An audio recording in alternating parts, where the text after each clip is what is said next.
Channel ಎದುರು ಹೇಗಿದ್ರೆ.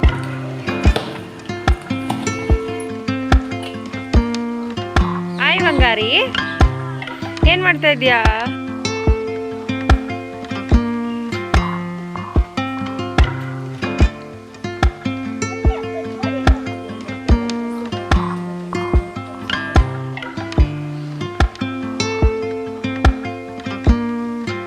ಎಲ್ಲ ತೊಗೊಂಡು ಬಂದಿದ್ವಲ್ಲ, ನೀಟಾಗಿ ಆರ್ಗನೈಸ್ ಮಾಡಿಡೋಣ ಅಂತ ಅಂದ್ಕೊಂಡು ಒಂದ್ಸಲ ಅಂದ್ಕೊಂಡೆ. ಆ ಆರ್ಗನೈಸರ್ ಬಾಕ್ಸ್ ಬರುತ್ತಲ್ಲ ಸಪ್ರೇಟ್ ವಾಲೆದೆಲ್ಲ ಇಡೋದು, ಅದನ್ನು ತರಿಸೋಣ ಅಂತ ಅಂದ್ಕೊಂಡೆ. ಒಂದ್ಸಲ ನೋಡೋಣ, ಸದ್ಯಕ್ಕೆ ಹೀಗೆ ಇಟ್ಟಿರೋಣ ಅಂತ ಅಂದ್ಕೊಂಡು ಬಾಕ್ಸ್ ಎಲ್ಲ ಕ್ಲೀನ್ ಮಾಡಿ ಎತ್ತಿಟ್ಟಿದ್ದೀನಿ. ನನ್ನ ಮಗಳು ಎಲ್ಪ್ ಮಾಡ್ತೀನಿ ಅಂತ ಬಾಕ್ಸ್ ಎಲ್ಲ ಒರೆಸಿ ಕೊಡ್ತಾ ಇದ್ದಾಳೆ ಅಲ್ವಾ ಬಂಗಾರಿ? ಹೋಗಿ ಟವಲ್ ತೊಗೊಂಡು ಬಂದು ಎಲ್ಲ ಒರೆಸ್ತಾ ಇದ್ದಾಳೆ. ಎಲ್ಲ ಡ್ರೈ ಆದಮೇಲೆ ಸಪ್ರೇಟ್ ಮಾಡಿ ಎತ್ತಿಡಬೇಕು ಅಂದ್ಕೊಂಡೆ. ಸರಕ್ಕೆ ಒಂದು ಸಪ್ರೇಟ್ ತರಿಸೋಣ ಅಂತ, ನೋಡೋಣ ಹೇಗಾಗುತ್ತೆ ಹಾಗೆ. ಇದು ರಂಗೋಲಿ ಬಾಕ್ಸ್ ತೊಗೊಂಡು ಬಂದಿದ್ನಲ್ಲ, ಹೇಗೆ ಬರುತ್ತೋ ಅಂತ ಅಂದ್ಕೊಂಡಿದ್ದೆ. ಅಂದರೆ ಟ್ರೈ ಮಾಡೋ ತನಕ ಸಮಾಧಾನ ಇರಲಿಲ್ಲ, ಚೆನ್ನಾಗಿ ಬರುತ್ತೋ ಇಲ್ವೋ ಅಂತ. ಟ್ರೈ ಮಾಡಿದೆ, ಪರವಾಗಿಲ್ಲ, ನಾನು ಅಂದ್ಕೊಂಡಿದ್ದಕ್ಕಿಂತನೂ ಚೆನ್ನಾಗೇ ಬಂದಿದೆ. ಇವತ್ತು ವಾರ ಆಯಿತು, ಹಾಗಾಗಿ ಮನೆ ಮುಂದೆ ಎಲ್ಲ ಕ್ಲೀನ್ ಮಾಡಿ ಒಂದು ಪುಟಾಣಿ ರಂಗೋಲಿ ಹಾಕ್ತೆ. ಸೈಡ್ ಡಿಸೈನ್ಗೆ ಇದನ್ನೇ ಹಾಕಿದ್ದೀನಿ, ಚೆನ್ನಾಗಿ ಕಾಣಿಸುತ್ತೆ ಅಂತ. ಡ್ರೈ ಆದಮೇಲೆ ಇನ್ನೂ ಚೆನ್ನಾಗಿ ಕಾಣಿಸುತ್ತೆ. ನೋಡಿ ಎಷ್ಟು ನೀಟಾಗಿ ಬಂದಿದೆ ಅಂತ. Good morning. ಇವತ್ತು ಆನ್ಲೈನಲ್ಲಿ ತರಿಸಿದ್ನಲ್ಲ, ಆ ಡ್ರೆಸ್ ಹಾಕ್ಕೊಂಡಿದ್ದಾಳೆ, ಚೆನ್ನಾಗಿ ಕಾಣಿಸ್ತಾ ಇದೆ. ಅವತ್ತೇ ನಾನು ವೀಡಿಯೋದಲ್ಲಿ ತೋರಿಸಿದ್ದೆ ಯಾವ ಥರ ಡ್ರೆಸ್ ಇದೆ ಅಂತ. ಯಾರು ಆ ವಿಡಿಯೋ ಇನ್ನೂ ನೋಡಿಲ್ಲ ಒಮ್ಮೆ ಚೆಕ್ ಮಾಡಿ. ತುಂಬ ಚೆನ್ನಾಗಿದೆ, ಕ್ವಾಲಿಟಿ ವೈಸ್ ಎಲ್ಲ ಚೆನ್ನಾಗಿದೆ. ವಾಶ್ ಮಾಡಿದ್ದೀನಿ, ಕಲರ್ ಹೋಗೋದಿಲ್ಲ, ಸಿಂಕ್ ಹಾಕೋದಿಲ್ಲ. ಬಟ್ಟೆ ತುಂಬಾ ಚೆನ್ನಾಗಿದೆ, ಡೈಲಿ ವೇರ್ಗಂತೂ ಸೂಪರಾಗಿದೆ. ತಿರುಗು. ನಿತ್ಯಗೆ ಹೂವು ಅಂದರೆ ಸಿಕ್ಕಾಬಟ್ಟೆ ಇಷ್ಟ. ಎಷ್ಟು ಇಷ್ಟ ಅಂದರೆ ನನಗಿಂತನೂ ಹೂವೇ ಜಾಸ್ತಿ ಇಷ್ಟ. ಅಂದರೆ ನಾನು ಹೂವು ಇಷ್ಟಪಡೋದಕ್ಕಿಂತನೂ ನಿತ್ಯ ಜಾಸ್ತಿ ಹೂವು ಇಷ್ಟಪಡ್ತಾಳೆ. ಲಡ್ಡು ಗೊತ್ತಿಲ್ಲ, ನಿತ್ಯಗಂತೂ ಚಿಕ್ಕ ಹುಡುಗಿಯಿಂದನೂ ಹೂವು ಇಷ್ಟ ಆಗುತ್ತೆ. ಬಾಯ್. ಇವಾಗಂತೂ ಆದಷ್ಟು ಬೇಕ್ರಿ ತಿಂಡಿ ಕಡಿಮೆ ಮಾಡಿದ್ದೀವಿ ಇಬ್ಬರಿಗೂ ಕೂಡ. ಲಡ್ಡುಗೆ ಅಲ್ಲೂ ಪ್ರಾಬ್ಲಮ್ ಆದಾಗಿಂದ ಡಾಕ್ಟ್ರು ಕ್ಯಾಲ್ಸಿಯಂ ಇರೋದನ್ನು ಜಾಸ್ತಿ ಕುಡಿ, ಹಾಲು ಜಾಸ್ತಿ ಕುಡಿಸಿ ಅಂತ ಹೇಳಿದರು. ಅವ್ರು ಹೇಳಿದ್ದು ರಾಗಿ ಗಂಜಿ ಚೆನ್ನಾಗಿ ಕುಡಿಸಿ, ರಾಗಿ ಮುದ್ದೆ ತಿನ್ನಿಸಿ, ಹಾಗೆ ಜಾಸ್ತಿ ಎಳ್ಳು ಕೊಡಿ, ಹಾಗೆ ಕಡಲೆ ಬೀಜ ಕೊಡಿ ಅಂತ ಹೇಳಿದರು. ಹಾಗಾಗಿ ಲಡ್ಡುಗೋಸ್ಕರ ಚಿಗಣಿ ಮಾಡ್ತಾಯಿದ್ದೀನಿ. ಇತ್ತೀಚೆಗಂತೂ ಜಾಸ್ತಿ ಚಿಗಣಿ ತಿನ್ನಿಸ್ತಾ ಇದ್ದೀನಿ. ಅಂದರೆ ಇವಾಗ ಅದಕ್ಕೆ ಸ್ವಲ್ಪ ಎಳ್ಳು ಮತ್ತು ಬೆಲ್ಲ ಎರಡನ್ನೂ ಮಿಕ್ಸಿ ಮಾಡಿಕೊಡ್ತಾ ಇದ್ದೆ. ಈಗ ಸ್ವಲ್ಪ ಕಡಲೆ ಬೀಜನೂ ಕೂಡ ಆ್ಯಡ್ ಮಾಡಿದ್ದೀನಿ, ಟೇಸ್ಟ್ ಇನ್ನೂ ಚೆನ್ನಾಗಿರುತ್ತೆ ಅಂತ. ಹಾಗೆ ಸ್ವಲ್ಪ ಕಡಲೆ ಹಾಕಿದ್ದೀನಿ. ಕಡಲೆ ಆಪ್ಷನಲ್ಲು, ಬೇಕಾದರೆ ಹಾಕ್ಕೊಳ್ಬಹುದು, ಬೇಡ ಅಂತಂದರೆ ಸ್ಕಿಪ್ ಮಾಡಬಹುದು. ಕಡಲೆ ಬೀಜ ಹಾಕಿದ್ರಂತೂ ಆರೋಗ್ಯಕ್ಕೆ ತುಂಬಾ ಒಳ್ಳೆಯದು, ಟೇಸ್ಟ್ ಕೂಡ ತುಂಬ ಚೆನ್ನಾಗಿರುತ್ತೆ. ಎಳ್ಳನ್ನು ಕೂಡ ಚೆನ್ನಾಗಿ ಹುರಿದಿಟ್ಟಿರೋ ಎಳ್ಳನ್ನೇ ಹಾಕಿರೋದು. ಏನು ಮಾಡ್ತಾ ಇದೆಯಾ? ತಡಿ, ಟಿ ವಿ ವಾಲ್ಯೂಮ್ ಕಮ್ಮಿ ಕೊಡ್ತೀನಿ. ಸ್ನಾನ ಆಯಿತಾ? ತಲೆ ಒರೆಸ್ಕೊಂಡಿಲ್ಲ, ನೆಂದಿತ್ತೆ. ಒರೆಸ್ಕೊಂಡಿದ್ಯಾ? ಏನು ಆಟಾಡ್ತಿದ್ಯಾ? ಹಾಲು ಕಾಯಿಸ್ತಿದ್ಯಾ? ಹಾಲು ಕರೆಸ್ತಾ ಇದೆಯಾ? ಕುರಿ ಮರಿಲಿ ಒದಿಯುತ್ತೆ. ಏನು ತಿಂಡಿ ತಿಂದೆ? ಚಿತ್ರಾನ್ನ. ಅಲ್ಲಿ ಆನೆ ಐತೆ, ಸಿಂಹ ಮಂಕಂಡಿತೆ, ಕುದುರೆ ಮಂಕಂಡಿತೆ, ಹಸುನು ಮಂಕಂಡಿತೆ, ನಿದ್ದೆ ಮಾಡ್ತೈತೆ. ಪಾಪನ ಹೆಸ್ರೇನು ಗೊತ್ತಿಲ್ವಾ? ನೀನು ರಾಯರ್ದು ಪೂಜ್ಯಾಯ ರಾಘವೇಂದ್ರಾಯ ಮಂತ್ರ ಹೇಳ್ತೀಯಲ್ಲ, ಹೇಳು, ಹೆಂಗೆ ಹೇಳ್ತೀಯ?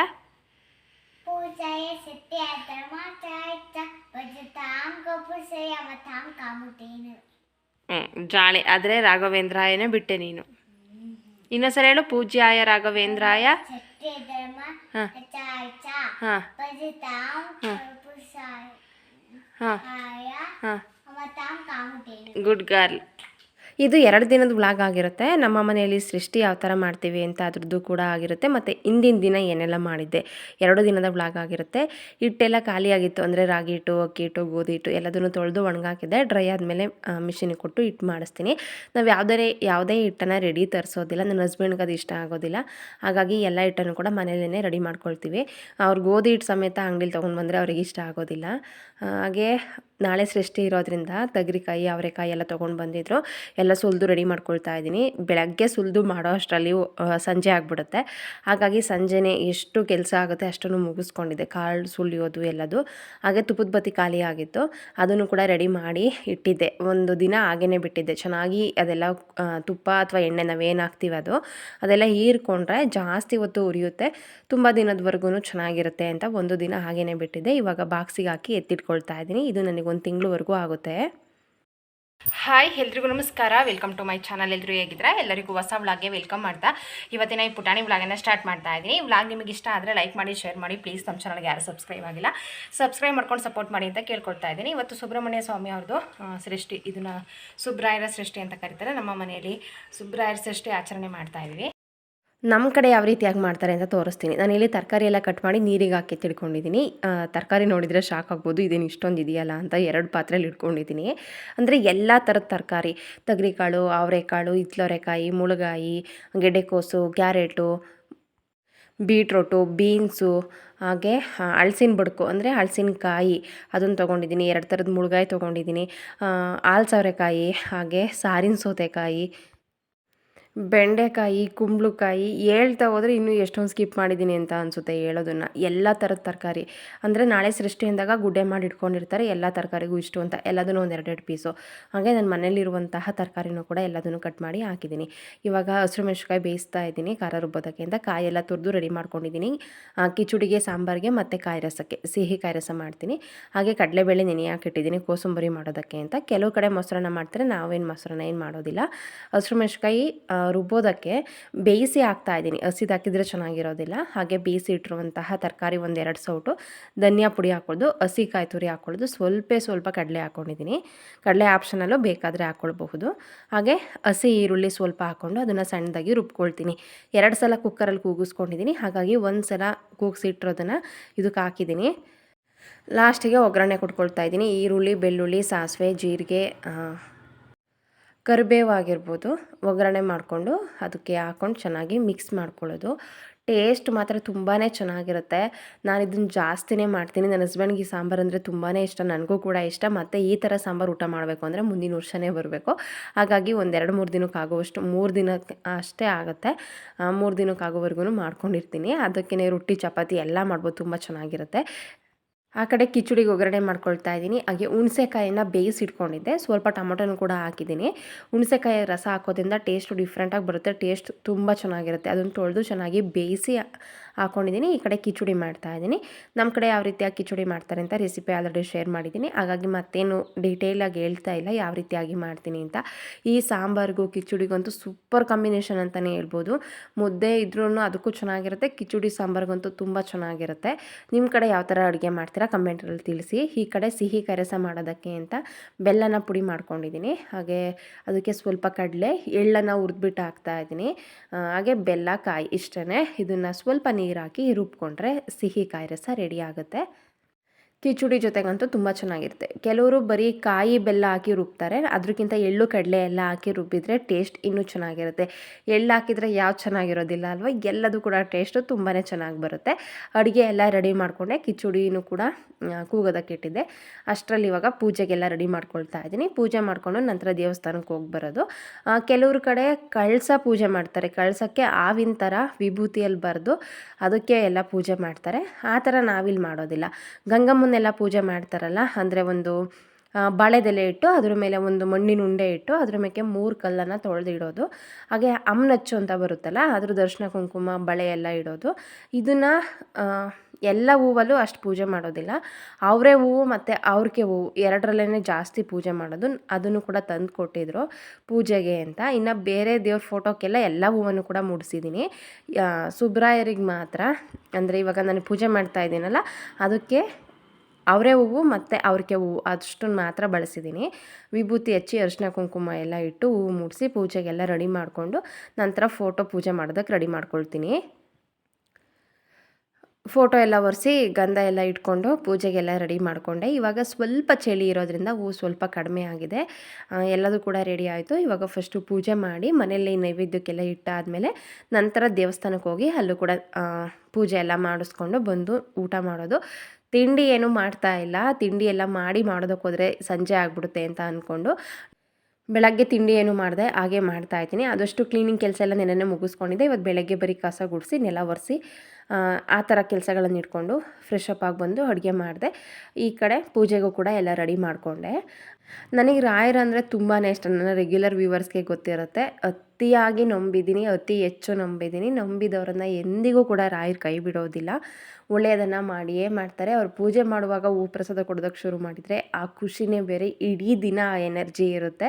ನಮ್ಮ ಜೊತೆಗೆ ಅವ್ರು ಮಾತಾಡ್ತಾ ಇದ್ದಾರೇನೋ ಅಂತ ನನಗನ್ಸುತ್ತೆ. ಸಿಕ್ಕಾಪಟ್ಟೆ ಇಷ್ಟ ನಂಗೆ ರಾಯರು. ಏನು ಹೇಳಿ ಅವ್ರ ಬಗ್ಗೆ, ನೀವೇನೇ ಕಷ್ಟದಲ್ಲಿದ್ದು ಅವ್ರ ಜೊತೆ ಮಾತಾಡಿ ಖಂಡಿತವಾಗಿಯೂ ಅವರು ಸ್ಪಂದಿಸ್ತಾರೆ. ನಮ್ಮ ಜೊತೆ ಮುಂದೆ ಯಾರೋ ಕೂತ್ಕೊಂಡು ಮಾತಾಡ್ತಾ ಇದ್ದಾರೇನೋ ಅನ್ನೋ ಮಟ್ಟಿಗೆ ಅವ್ರು ಸ್ಪಂದಿಸ್ತಾರೆ. ಪೂಜೆ ಎಲ್ಲ ಆಯಿತು. ನಿತ್ಯನ ಕೂಡ ನಾನು ಪೂಜೆ ಎಲ್ಲ ಮಾಡಾದಮೇಲೆ ಒಂದು ಸಲ ಊದ್ಗಡ್ಡೆ ಎಲ್ಲ ಬೆಳಗಿಸಿ ನಮಸ್ಕಾರ ಮಾಡಿಸ್ದೆ.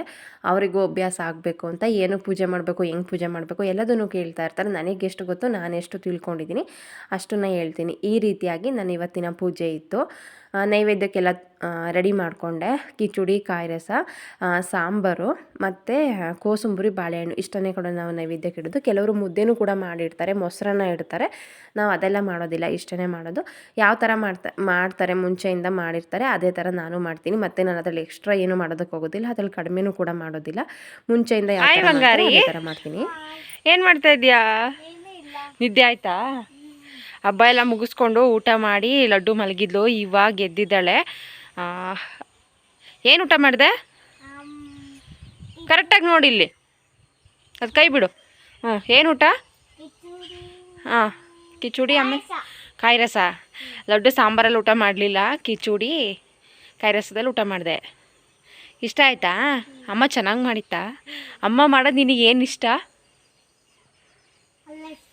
ಎಲ್ಲ ಇಷ್ಟನಾ? ಏನು ಇಷ್ಟ ಇಲ್ಲ? ಪಲಾವ್ ಇಷ್ಟ ಇಲ್ಲ? ಇಷ್ಟ ಆಗಲ್ಲ ನಿಂಗೆ? ಯಾಕೆ?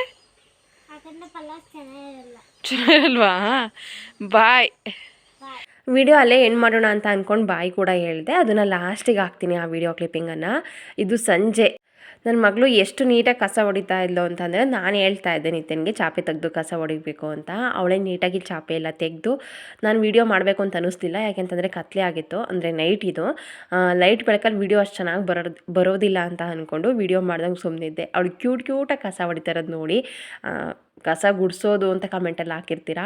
ಅದು ನಮಗೆ ಅಭ್ಯಾಸ ಆಗಿಬಿಟ್ಟಿದೆ ಕಸ ಹೊಡಿಯೋದು ಅಂತ. ಕಸ ಗುಡಿಸೋದು ಓಕೆ. ಎಷ್ಟು ನೀಟಾಗಿ ಕಾಣಿಸ್ತಾ ಇತ್ತು ಅಂದರೆ, ಎಷ್ಟು ನೀಟಾಗಿ ಕಸ ಗುಡಿಸ್ತಾ ಇದ್ಲು ಅಂತ ಅಂದರೆ ನೋಡೋದಕ್ಕೇ ಒಂಥರ ಖುಷಿ ಆಗ್ತಾಯಿತ್ತು. ಹಾಗಾಗಿ ಇದೊಂದು ವೀಡಿಯೋ ಕ್ಲಿಪ್ಪಿಂಗನ್ನು ಈ ವಿಡಿಯೋದಲ್ಲಿ ಆ್ಯಡ್ ಮಾಡ್ತಾ ಇದ್ದೀನಿ. ಹಾಗೆ ಒಬ್ಬರು ವೀಡಿಯೋಗೆ ಕಮೆಂಟ್ ಹಾಕಿದರು, ಮುಂಚೆ ಥರ 20 ನಿಮಿಷ ವೀಡಿಯೋಸ್ ಹಾಕಿ ವ್ಯೂಸ್ ಜಾಸ್ತಿ ಬರುತ್ತೆ ಅಂತ. ಅದೇನೋ ಗೊತ್ತಿಲ್ಲ, ಇತ್ತೀಚೆಗಂತೂ ವೀಡಿಯೋ ಮಾಡೋದಕ್ಕೇ ಆಗ್ತಾ ಇಲ್ಲ. ಅದೇನೋ ಅಂತ ಗೊತ್ತಿಲ್ಲ. ಇನ್ನು ಮುಂದೆಲ್ಲಾದ್ರೂ ರೆಗ್ಯುಲರ್ ವಿಡಿಯೋ ಹಾಕಬೇಕು ಅಂತ ಅಂದ್ಕೊಳ್ತೀನಿ.